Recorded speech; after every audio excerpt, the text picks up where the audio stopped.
Part 1. Hello, Junior Cycle Camp. Jake speaking. Hi, I'm calling for some information about the cycle camp.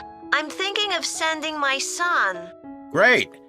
Well, it's held every weekday morning over the summer vacation, and we focus on basic cycling skills and safety.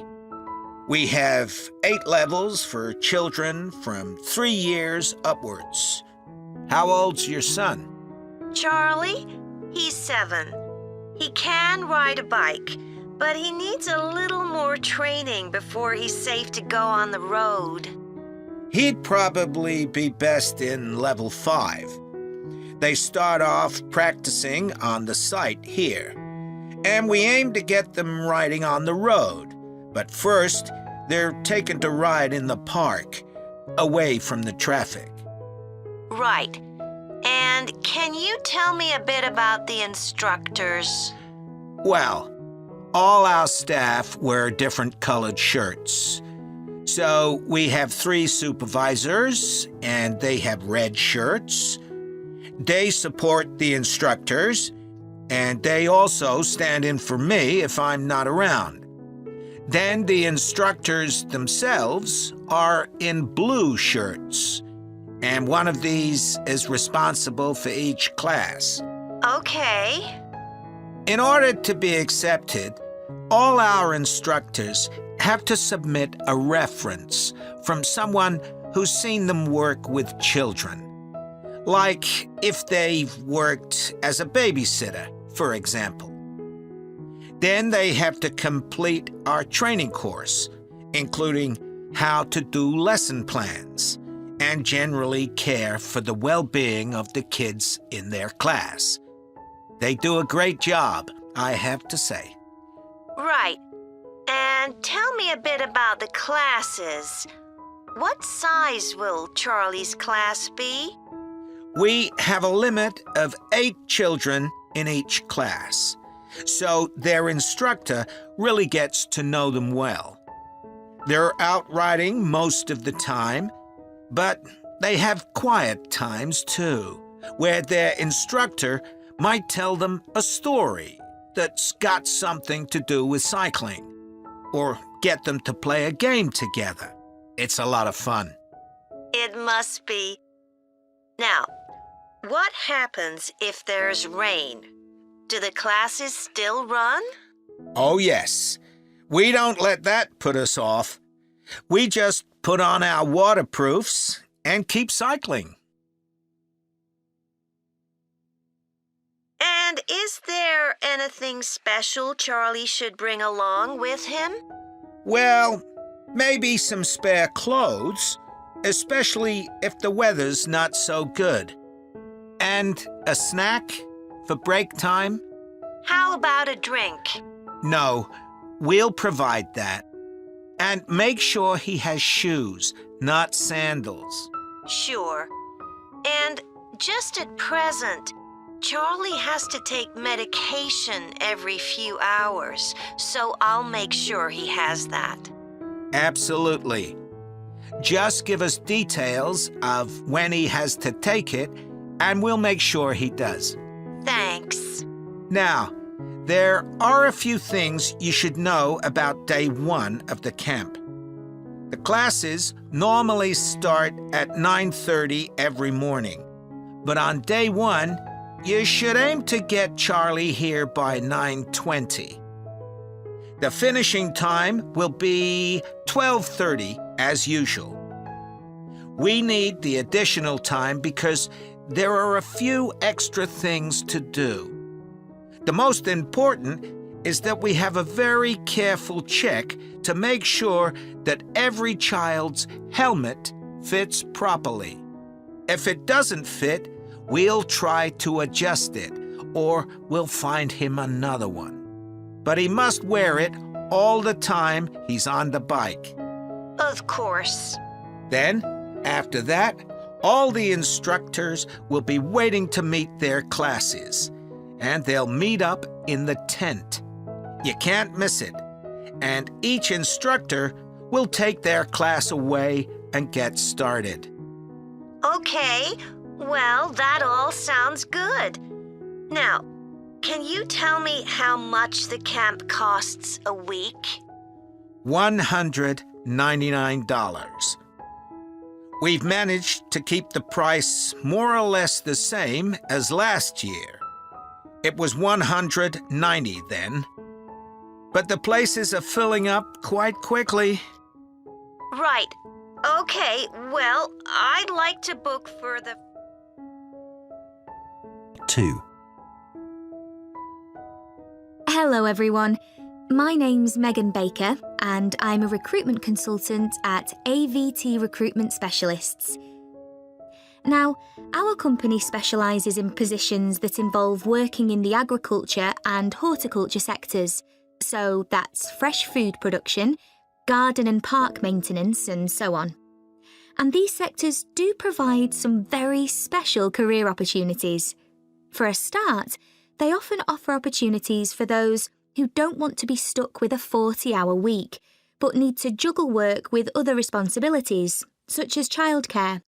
And this is very important for many of our recruits. Some people like working in a rural setting, surrounded by plants and trees instead of buildings, although we can't guarantee that. But there are certainly health benefits, especially in jobs where you're not sitting all day looking at a screen, a big plus for many people. Salaries can sometimes be good too, although there's a lot of variety here. And you may have the opportunity in some types of jobs for travel overseas, although that obviously depends on the job, and not everyone is keen to do it. Of course, working outdoors does have its challenges. It's fine in summer, but can be extremely unpleasant when it's cold and windy. You may need to be pretty fit for some jobs, though with modern technology, that's not as important as it once was. And standards of health and safety are much higher now than they used to be, so there are fewer work-related accidents. But if you like a lively city environment surrounded by lots of people, these jobs are probably not for you. They're often in pretty remote areas. And some people worry about finding a suitable place to live, but in our experience, this usually turns out fine.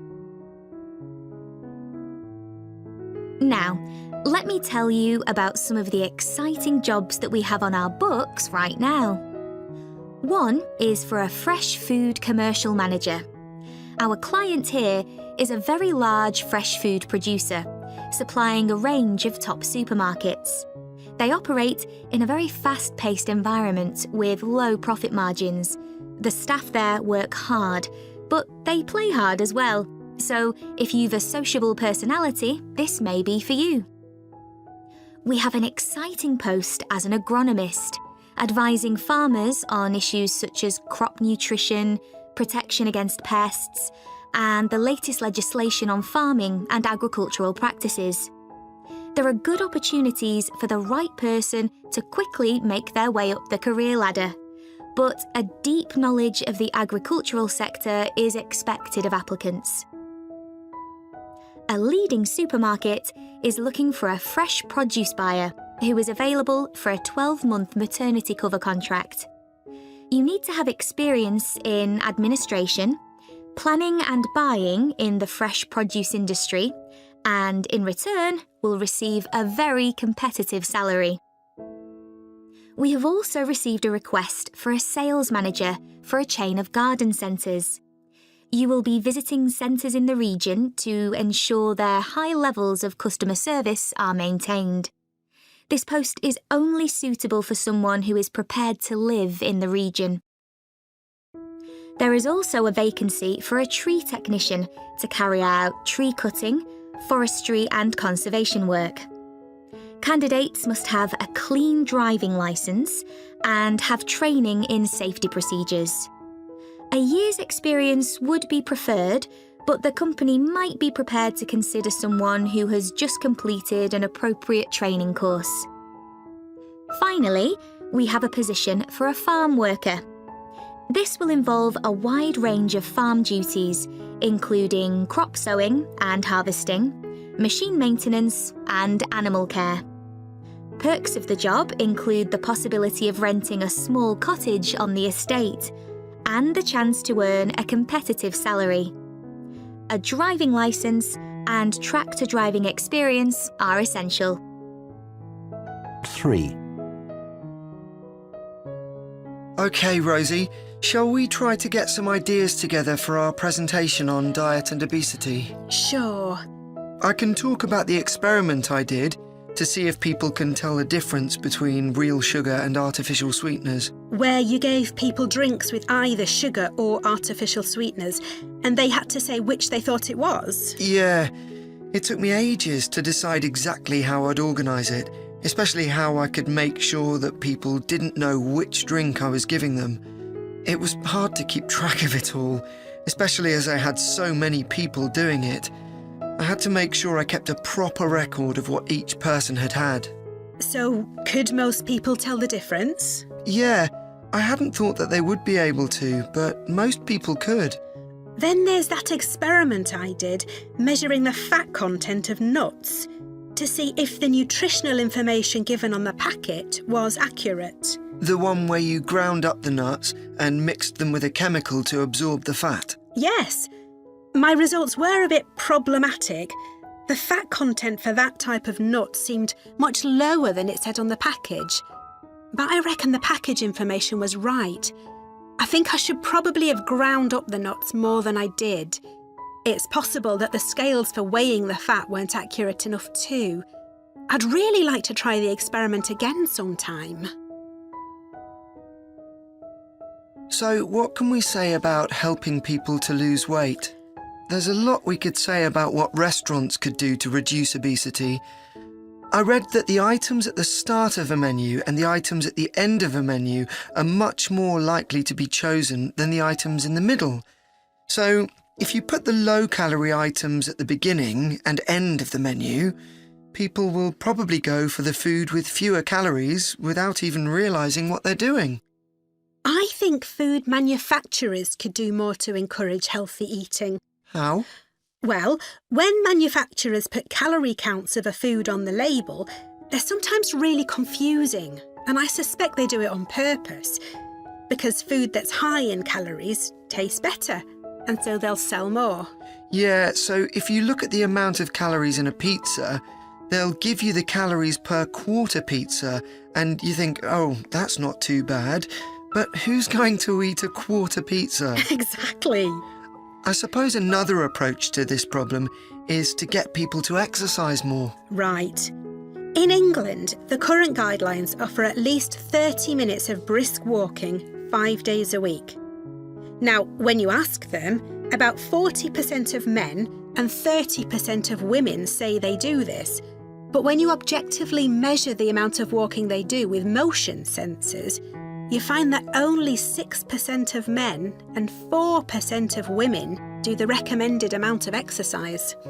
So you can see why obesity is growing. So how can people be encouraged to take more exercise? Well, for example, think of the location of stairs in a train station. If people reach the stairs before they reach the escalator when they're leaving the station, they're more likely to take the stairs. And if you increase the width of the stairs, you'll get more people using them at the same time. It's an unconscious process and influenced by minor modifications in their environment. Right. And it might not be a big change, but if it happens every day, it all adds up. Yes, but actually, I'm not sure if we should be talking about exercise in our presentation. Well, we've done quite a bit of reading about it. I know, but it's going to mean we have a very wide focus, and our tutor did say that we need to focus on causes and solutions in terms of nutrition. Oh, I suppose so. And we've got plenty of information about that. OK, well, that will be simpler. So, what shall we do now? We've still got half an hour before our next lecture. Let's think about what we're going to include and what will go where. Then we can decide what slides we need. OK, fine. Part 4. Good morning, everyone. So today we're going to look at an important creative activity, and that's hand knitting. Ancient knitted garments have been found in many different countries, showing that knitting is a global activity with a long history. When someone says the word knitting, we might well picture an elderly person, a grandmother perhaps, sitting by the fire knitting garments for themselves or other members of the family. It's a homely image, but one that may lead you to feel that knitting is an activity of the past. And indeed, during the previous decade, it was one of the skills that was predicted to vanish from everyday life. For although humans have sewn and knitted their own clothing for a very long time, many of these craft-based skills went into decline when industrial machines took over, mainly because they were no longer passed down from one generation to another. However, that's all changing, and interest in knitting classes in many countries is actually rising, as more and more people are seeking formal instruction in the skill. With that trend, we're also seeing an increase in the sales figures for knitting equipment. So, why do people want to be taught to knit at a time when a machine can readily do the job for them? The answer is that knitting, as a handicraft, has numerous benefits for those doing it. Let's consider what some of these might be. While many people knitted garments in the past because they couldn't afford to buy clothes, it's still true today that knitting can be helpful if you're experiencing economic hardship. If you have several children who all need warm winter clothes, knitting may save you a lot of money. And the results of knitting your own clothes can be very rewarding, even though the skills you need to get going are really quite basic, and the financial outlay is minimal. But the more significant benefits in today's world are to do with well-being. In a world where it's estimated that we spend up to 9 hours a day online, doing something with our hands that is craft-based makes us feel good. It releases us from the stress of a technological, fast-paced life.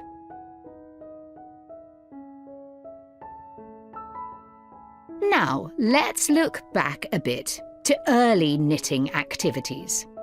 In fact, no one really knows when knitting first began.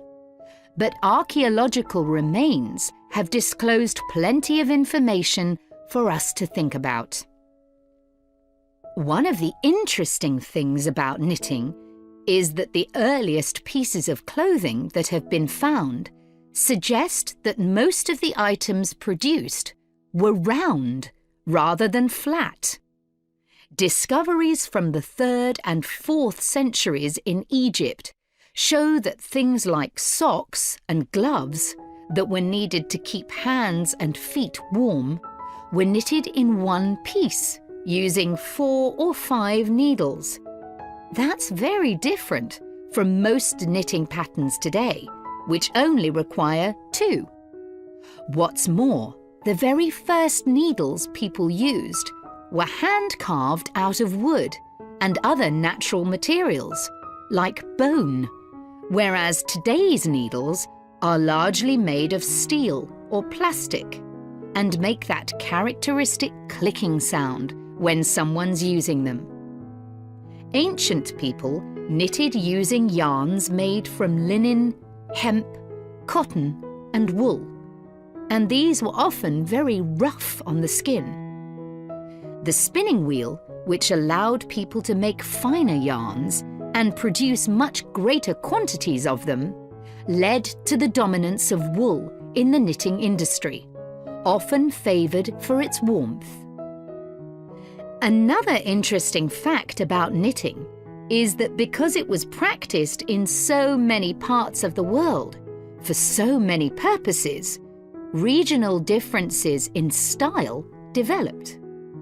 This visual identity has allowed researchers to match bits of knitted clothing that have been unearthed over time to the region from which the wearer came, or the job that he or she did. As I've mentioned, knitting offered people from poor communities a way of making extra money while doing other tasks. For many centuries, it seems, men, women, and children took every opportunity to knit, for example, while watching over sheep, walking to market, or riding in boats. So let's move on